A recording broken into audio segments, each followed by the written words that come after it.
terus dekat dengan ibu. Makanya jaga penampilan di hadapan suami. Ibu-ibu kalau mau cantik, kalau mau dandan, silahkan ketika mau tidur dengan suaminya.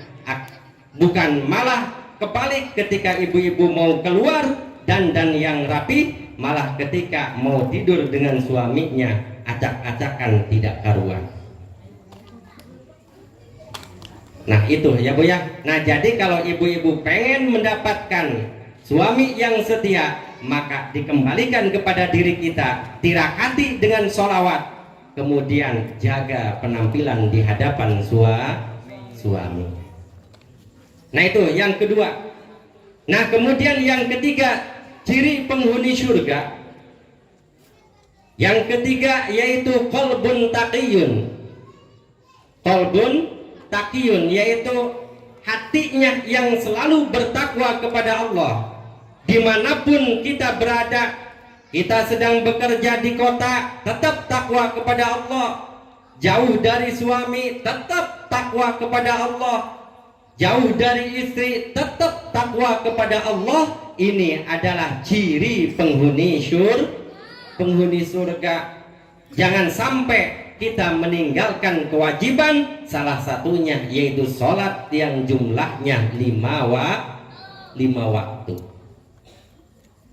Ini mah gara-gara sibuk bekerja dari pagi sampai sore, sehingga tidak ada waktu untuk menjalankan sholat 5 waktu. Percuma ya Bu ya.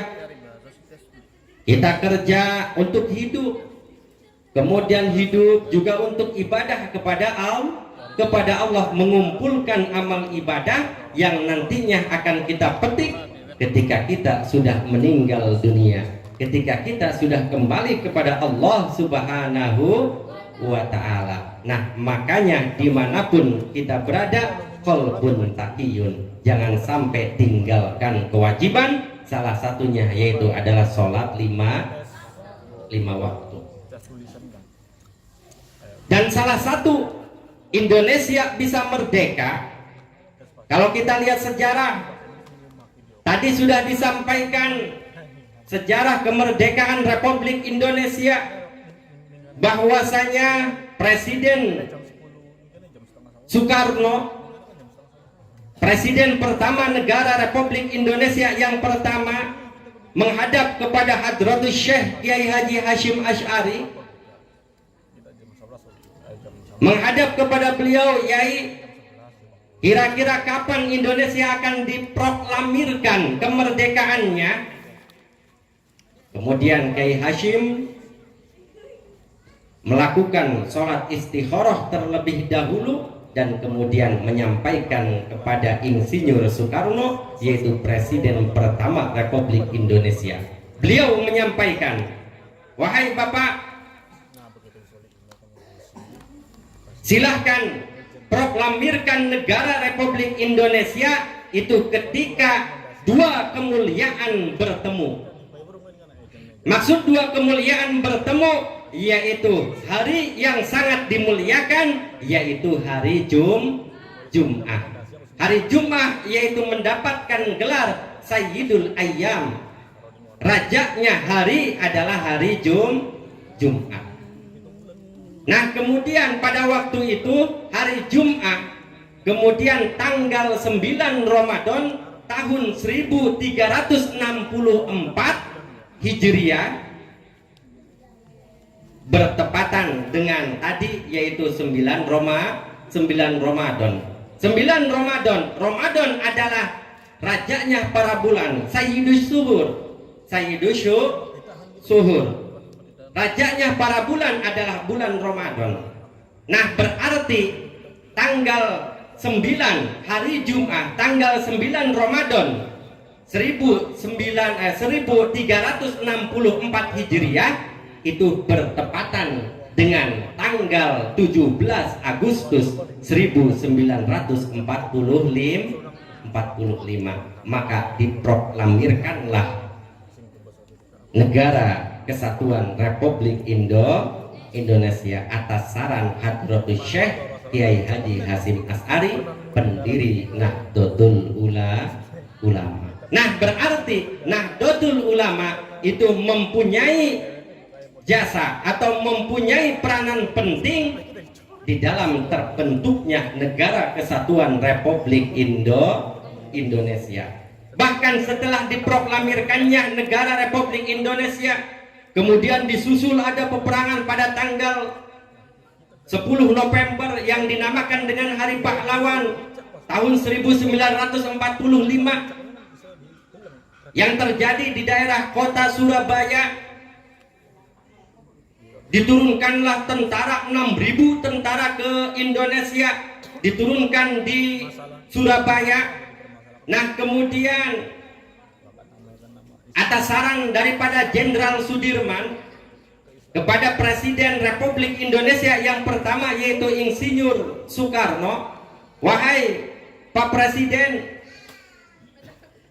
mari kita sowan kepada Hadratus Syekh Kiai Haji Hasyim Asy'ari untuk menangani bahwasanya nanti sekutu akan turun ke Indonesia yang memang dilengkapi dengan persenjataan yang cukup lengkap dan sangat terlatih. Kalau kita lihat dan kita bandingkan bahwasanya tentara yang turun dari luar ke Indonesia itu luar biasa, Bu, sudah terlatih dengan persenjataan yang lengkap, sementara kita pada waktu itu belum persenjataan belum lengkap, kemudian tidak terlatih, sehingga pada akhirnya presiden pertama soan kepada Hadratus Syekh, kemudian Hadratus Syekh mengumpulkan para pengurus Nahdlatul Ulama di wilayah, yaitu wilayah Jawa dan Madura, pada akhirnya berkumpul dan mencetuskan resolusi jihad, mengibarkan jihad, menyampaikan kepada seluruh muslim yang ada di Indonesia bahwasanya membela tanah air itu bagian daripada syuhada. Ketika meninggal, maka termasuk meninggalnya adalah mati syahid. Nah, sehingga pada akhirnya semua kompak umat Islam, semuanya walaupun hanya bersenjatakan bambu runcing, itu bisa mengusir penjajahan yang jumlahnya 6.000 pada waktu itu, dilengkapi dengan persenjataan yang lengkap. Alhamdulillah.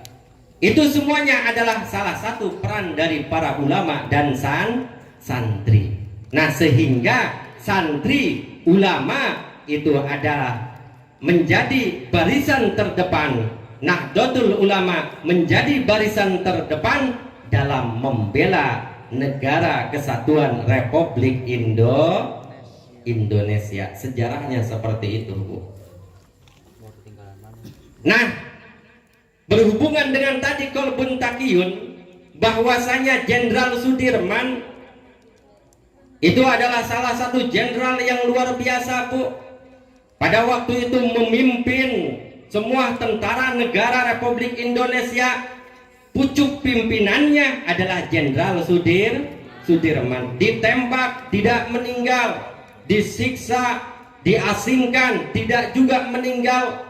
Kemudian ada yang bertanya kepada Jenderal Sudirman, wahai Jenderal, engkau kenapa ditembak tidak mati, disiksa juga tidak mati, tetap hidup dan tetap sehat, engkau punya jimat? Kemudian Jenderal Sudirman menyampaikan, saya punya jimat, 3 jimat saya.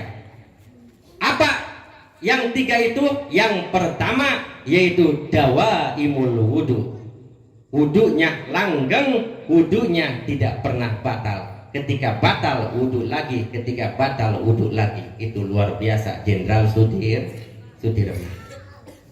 Dan jimat yang kedua apa, wahai Jenderal?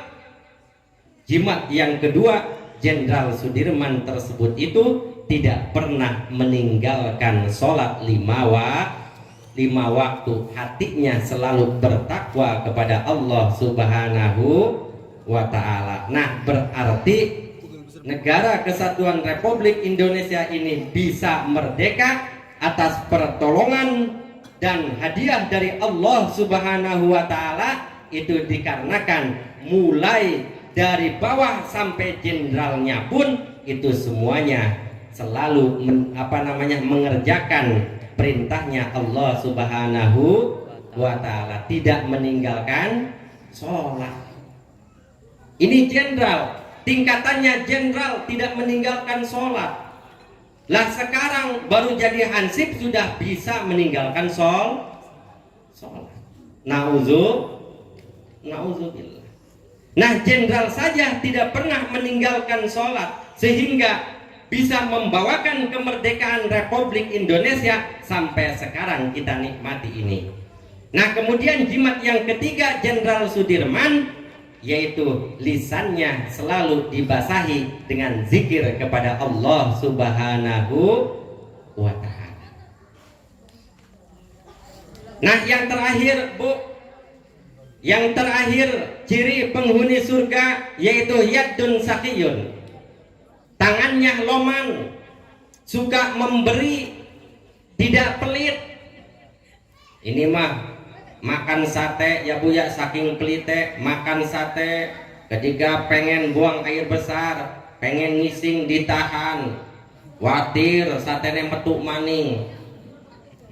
Anak sing kaya kue Bu, langkah ya Bu ya, mangan salah wijine dileg, mubadir lumayan kena ngwareg-wareg aja ya Bu ya. Tapi silahkan loman kepada siapa saja. Ketika kita mempunyai lebihan rezeki, maka bersodakoh. Nah, kemudian bisa sodakoh tersebut itu kita hadiahkan kepada orang yang sudah meninggal dunia.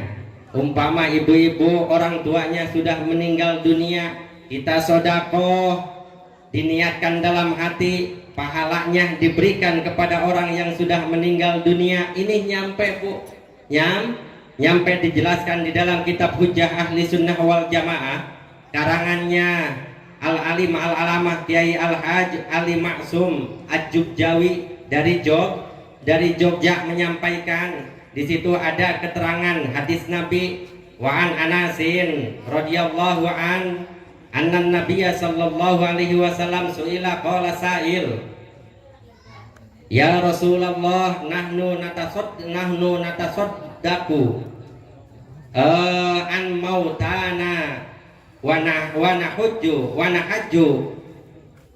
alaihim wa nad'u ilaihim, hal yasilu lahum ya Rasulullah. Kemudian Rasulullah Shallallahu Alaihi Wasallam menjawab, na'am.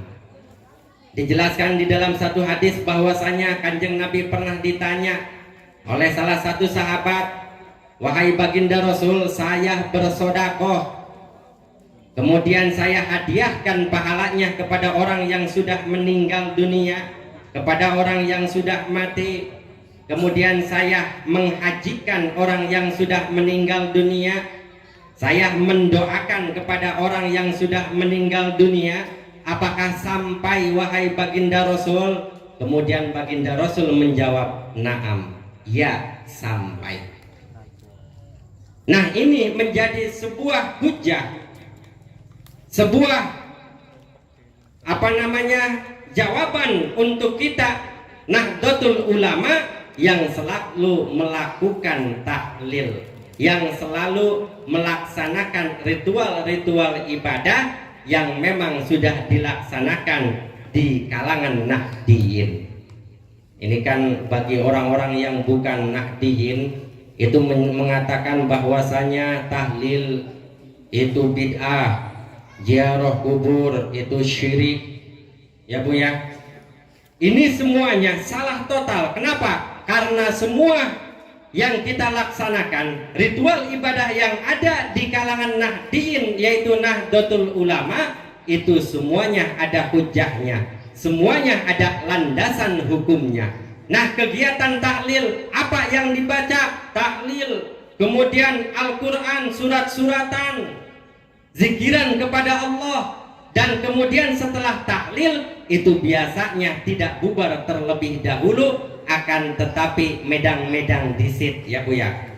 Nah, itu bukan berarti kita bersenang-senang, bersuka cita, bersukaria di tempat orang yang baru terkena musibah. Tapi kita kumpulnya di situ, makan di situ, minum di situ, itu memberikan kesempatan kepada ahli warisnya, kepada keluarganya untuk memberikan pahala sodakohnya kepada orang yang sudah meninggal dunia. Nah ini nyampe kata baginda Rasul Sallallahu Alaihi Wasallam.